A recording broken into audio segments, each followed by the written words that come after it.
I've always been looking at myself, interacting with myself. Like, of course it's all me. It's so fucking obvious. It's always been me interacting with myself, just perceiving a division and how invested I'm getting in that thing that I, in the moment, think that I am, hinders my experience because then everything else is divided for me. Like, of course, but you still go in and out because there's still like the little drips of investment in perceiving that division to the point that you think it's real. Like, even when you're having the insight that it's not, it's still like you're still doing some of it, and then it hits you and you're like, holy fuck, it's really just been that, just me the whole time.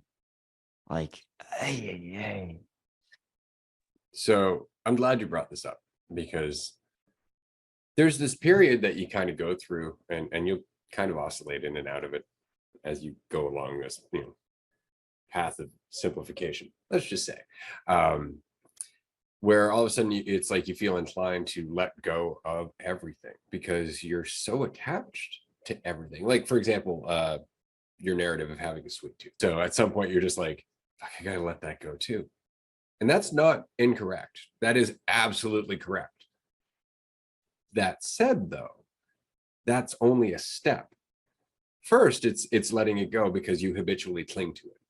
After that, it's recognizing where it comes from, which is another attachment entirely. Because as much as we are attached to the narratives, it's the character the narratives are about that are really the attachment. And after you let go of the character, you can play with having a sweet tooth all you like, because you're not that character, right? So you're not attached to it. You can play with it. I mean, I'm famously opposed to Brussels sprouts. Is that a real thing?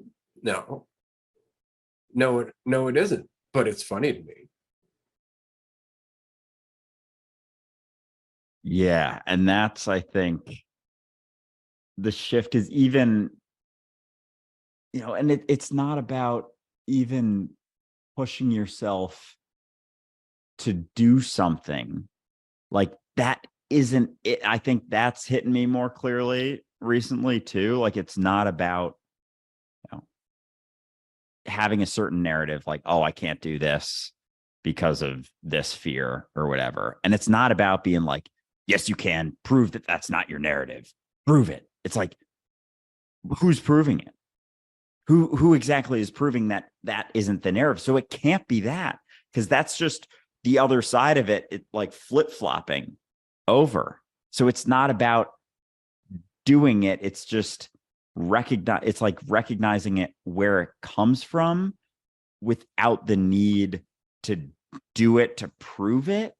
Because as soon as you do it to prove it, it's investing in the same exact thing